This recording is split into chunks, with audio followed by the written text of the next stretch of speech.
Welcome back. So now I'm going to be having you build the generator network.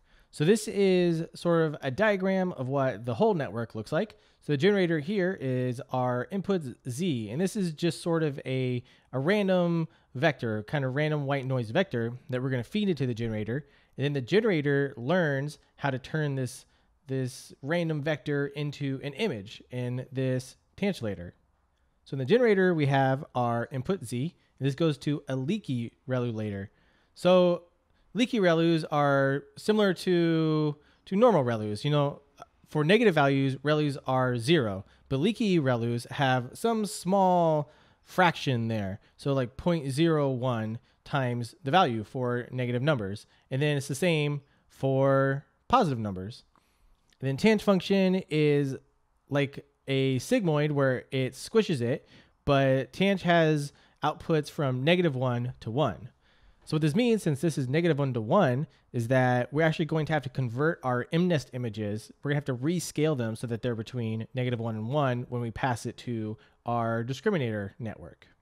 So right now, it's just this generator part that you're going to be implementing. So one thing you're going to have to do is use tf.variablescope. So firstly, we want to name the variables in our generator and our discriminator differently. You can do that with a name scope, but with variable scopes, you can also set it to reuse the variables. So what I mean by that is sometimes we're going to have to create the network over again. So for example, the generator, we're going to want to train it, but we also want to sample from it. And with the discriminator, we are going to be putting in fake and real images.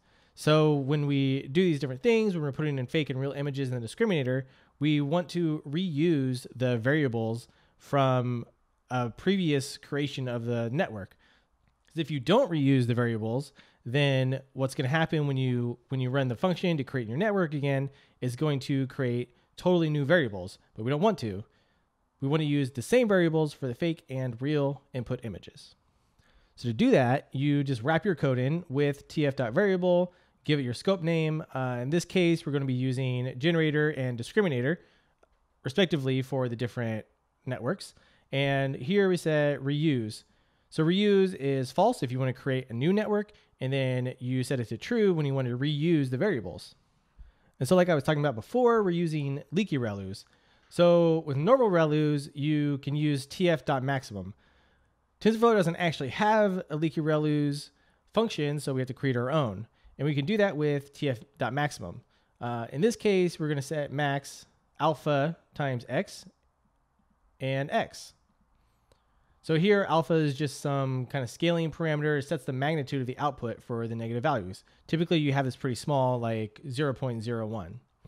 So what this is going to do is that when x is negative, we're going to take this value, because it's going to be larger than this. And then when x is positive, we're going to take x, because it's going to be larger than this part. And finally, we need the tanh output on the generator.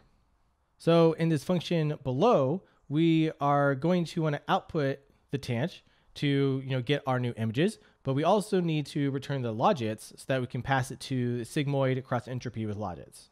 And here I'll leave implementing this function up to you. So this function is where you're going to be building the generator network. So you have your hidden layer, and just make this a linear layer, and then pass that to your leaky ReLU and do the calculations here, and then get the logits for the output and the tanh output, and return out and logits.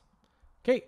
As usual, I'll have a solution video. So if you get stuck on this or want to see how I did it, check that out.